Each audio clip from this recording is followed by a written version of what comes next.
here's Brody Brazil. So obviously, we still don't have all the details about the NHL in Utah. And how could we? I mean, this was just officially announced, and all of the details seem to come together so late in the process.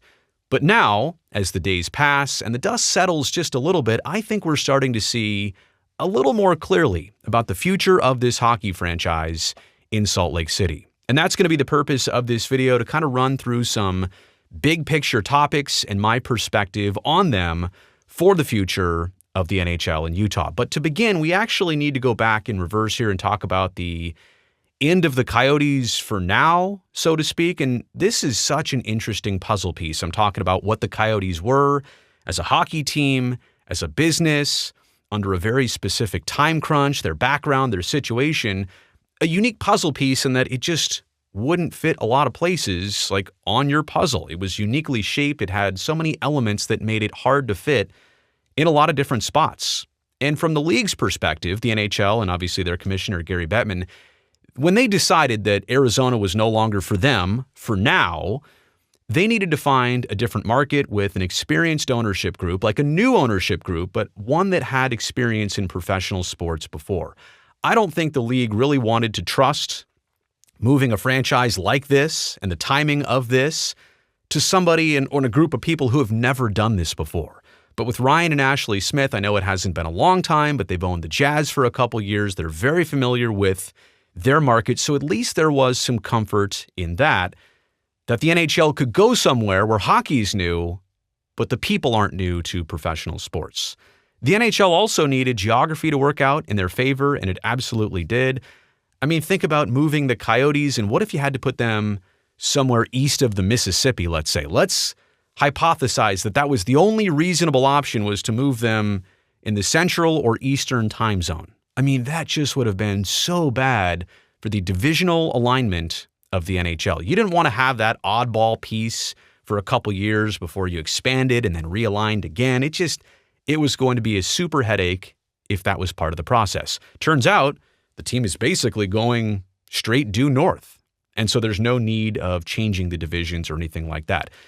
The NHL also obviously needed a city they wanted to go to, but a place that had an NHL-ready arena ready to go. And I don't mean ready to go in 2 years, 18 months, whatever, like 3 to 4 months. They got to get this thing all ready to go for the NHL. Now, they've already been playing exhibition games there for the past several seasons, the Frozen Fury tournament. So as much as it's ready, I'm sure they'll make even bigger and better improvements, but they already had the foundation of a rink and a venue and an arena that's pretty much ready to go for the NHL. How many other cities across North America, and I know there's a few, Quebec, that could say that, but the bottom line is there's not many to choose from, and so the NHL was lucky to take advantage of that. And the league also, last but not least, they needed a way in this process, and this is less about Utah but more about Arizona. They needed a way to not entirely leave Arizona all at once.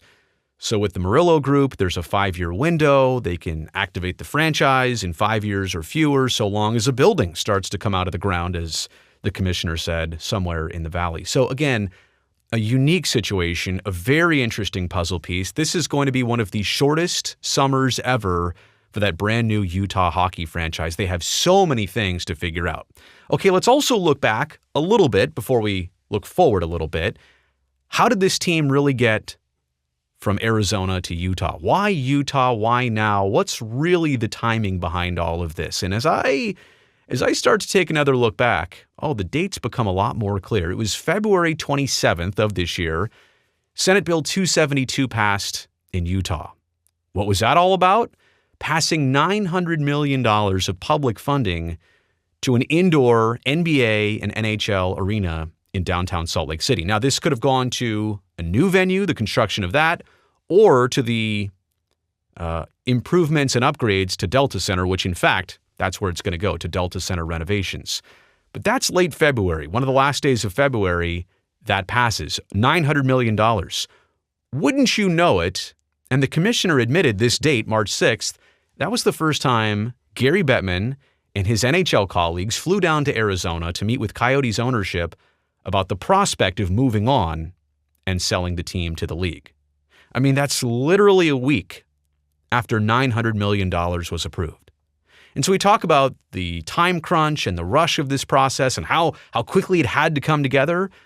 I mean, maybe the league and the ownership of the Coyotes, maybe this could have been discussed in November and December and January, but it wasn't until the end of February when Utah has the funds for fixing up the building or building a new building, then all of a sudden the NHL is like, hey, we're flying to Arizona to talk to those guys. And they did. In the end, it's April 19th, as you know, just a couple days ago when all of this was officially announced. So start to finish, from public money being passed to Utah getting a team, it's not even 2 full months. Follow the money. Follow the $900 million on this one. And like I said before, I'm actually a fan and a proponent of this, that Salt Lake City is going to fix up the Delta Center, and the state of Utah, I guess, is going to fund that, fixing up the Delta Center. We don't need to be building arenas on top of arenas. And I know Salt Lake wants to host another upcoming Winter Olympics, and the more venues, the better. I know they also have the Maverick Center, which is still up and running online, but I find it a little bit satisfying that the Smith Group is saying, you know what, we've already got a good spot. We've already got a place that the Jazz are friendly with. I'm sure they're going to add more dressing rooms and locker room facilities. They'll work on the seating. We'll talk about that at the end of this video. But I love the fact that they're doubling down on a building which has already been open since 1991. They want to improve it all over again. I really do think this franchise is going to do well in Utah. And let me state one more time, I feel like this always needs a disclaimer. Love the fact that Salt Lake City is getting a team. That's awesome. I've always hated to see it coming at the expense of hockey fans in the Phoenix metro area. I like Utah getting it. I just don't like the trade-off of how this has had to happen. Even though I realized something had to happen, the temporary home for the Coyotes just wasn't going to do it. It's hard to start crossing a bridge when it's not fully built to the other side yet. I just don't like to see the trade-off and the situation now where the Coyotes fans have to specifically have the Morello family be the ones to build a new building, and that's the only way they'll get the NHL back. Again, going back to Utah here, I do think the franchise is going to do well, especially in the honeymoon phase. We know that's a thing. The first year, 3 years, 5 years, they've already got 22,000 tickets reserved. I think it's season tickets reserved, so maybe not full packages, but the fact that they've already got that many people who have committed something to this, I think, is highly encouraging. I also think that hockey's going to do well in Salt Lake City in the long term. It's not the biggest market. I guess it is a traditional hockey market, if we want to call it that, in a sense that, oh yeah, it snows there and it's cold there. There's not a lot of hockey rinks in the state of Utah. We'll talk about that in a second. But I also want to point this out. The Smith Group owns everything. The Jazz, the arena, and now the NHL team. But there will be some winter competition. And I know the Utah Jazz and the NBA, they've sold out something like 252 straight home games. Congratulations to them. All I'm saying here is at some point, with another 41 plus home dates of the NHL, families in Salt Lake are going to say, well, we're going to spend this amount of money. Let's go to some Jazz games. We'll go to fewer Jazz games because we want to check out the new shiny toy, which is the NHL team that's coming to town. And the Jazz, not like tearing it up in the NBA either. So winning usually sells tickets in itself. I'm just saying there will probably be a little bit more competition head-to-head for the Smith Group. It's just competing against themselves. But I think they'll do well in the long term, but they will have competition with the NBA in the long run for tickets. But the Smith Group, they're not new to this market, like I said. They've got synergy. Heck, maybe they could do ticket packages where you buy a game for the Jazz, you get half off the NHL. Really, it would be the other way around. You buy a ticket package for the NHL, half off some Jazz tickets. However it goes, I'm just saying they've got a lot of control in this situation.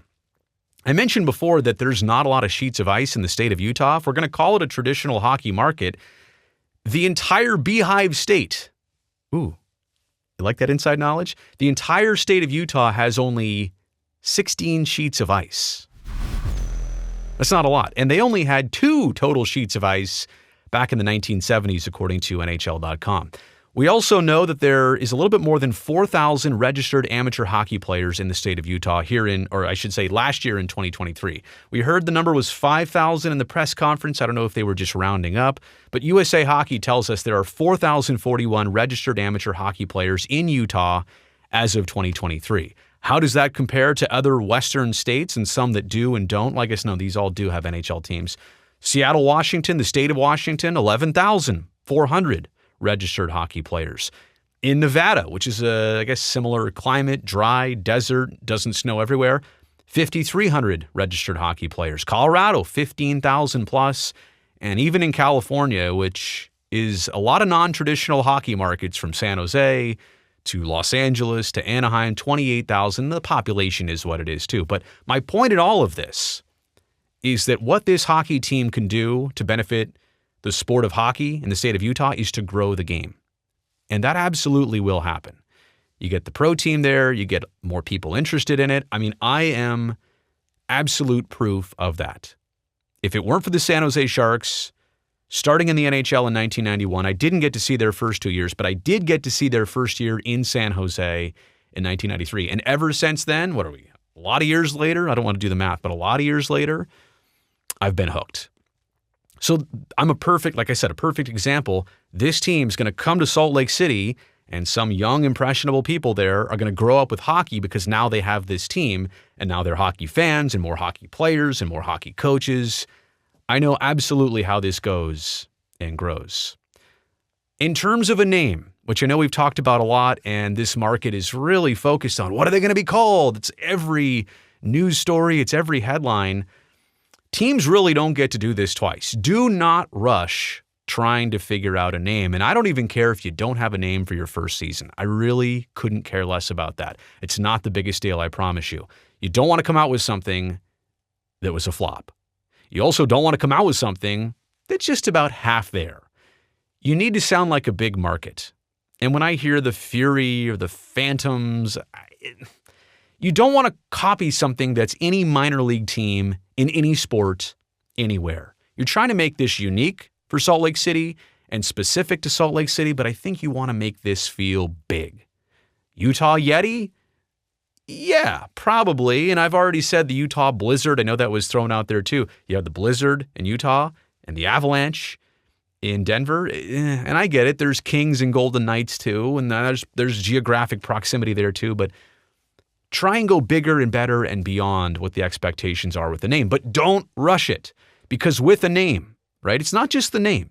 You need to find matching colors, a good logo, a mascot that suits your name and colors and logo, and uniforms that all need to go together here. Now, the Smith Group has already hired their design firm for this and research firm, and they'll come up and they'll take their time, but they don't have a lot of time. We're here at the end of April. That gives you May, June. I mean, they're going to be at the draft pretty soon. I don't know just say Utah, I guess. But by July, I think you need to have most of this stuff figured out, because players are going to come back and start skating in August, and September training camp starts, and then October you're playing games. So May, June, July, August, September. You've got 5 months before the games start, 4 months if you think about when training camp starts and the players show up. So all of this, it's more than just a name. All those things have to fit, and it has to happen pretty quick. And that's why, given the time constraints here, the temporary name, and I mean temporary like Utah Hockey Club, it's fine. We all know the situation. We don't expect you to come up with, and granted, I imagine there's a lot of people who've been thinking about this already in the hopes and anticipation that it ever happens. They didn't just turn on their brain about this, but to run it through the public opinion, to get some feedback on it, it's going to take some time. Please do not rush this. I know you want to. I know you want to name the baby, because that's what people do when you leave the hospital. But in this case, you don't necessarily have to. Oh, yeah. How about the hockey team you're inheriting? It's a pretty good group. It's got a lot of potential. It's better than you could have asked for given the circumstances of where the team was, the Coyotes were as a business, in terms of their players and their prospects and their future and their draft picks. I mean, they are pretty well set. I'm not going to run through the entire roster, but go see Cap Friendly if you want to check that out. Most of their top forwards from last year are already locked up for next season. Now, their entire blue line, all of their D-men, are turning into UFAs and RFAs this offseason, so there is some complications on that regard. Forwards are locked in. D-men aren't necessarily. They've got a couple goalies on the roster. They also don't, as a franchise, have a lot of buyout or retained salary baggage, so they're not on the hook for a bunch of older players that are certainly in that situation. They do have Shea Weber still signed for several years under the LTIR, but That's a totally different story for a separate video. The team last season was $5.3 million under the salary cap. So there you go. Some flexibility, some ability to create and mold this team. And I'll be honest, most likely probably start spending up to the salary cap top instead of being at the floor for so many years. I think that's what the Smith Group is going to want to do instantly. And they've positioned themselves well for the future. Again, I mentioned the prospects they've got, a bunch of talented players right now that just went back down to the AHL to finish off the season for the Roadrunners in the playoffs. But 7 picks in the first 3 rounds of this year's draft. They've already got 7 picks in the first 3 rounds of next year's draft for 2025 as well, too. One last thing here about the Delta Center, which is the building they're about to move into. This is a common problem of NBA versus NHL buildings. The length of the playing surface. There's common in-zone problems. What's a basketball floor? 94 feet? An NHL rink is about 200 feet. So you've got a lot longer of a space that a hockey rink needs. And because of that, I'm trying to explain this here, the pitch of the seats needs to be a lot different. There's a lot less space for hockey, and it needs to stretch a lot farther for basketball. But this is nothing new. They are going to come up with a way to make both seating scenarios great. I don't know if that involves taking out all the seats in the lower bowl and reconfiguring it in a way where they move or shape differently, but they've already said it's no problem. And when they do that, that's going to be a win. It's still a pretty intimate venue. They're going to seat 17,500 there. I know that number quite well. That's the capacity of SAP Center, my home NHL rink. I know that's a great capacity. It's not terribly big. It's not cavernous. It feels small. It's loud when it needs to be and when it can be. So I think this is going to work out really well to keep the Delta Center instead of building something brand new that's huge that doesn't feel kind of comforting. They're obviously going to need some more fully furnished facilities for dressing rooms for the NHL. It's kind of like, and I'll still call it Staples Center.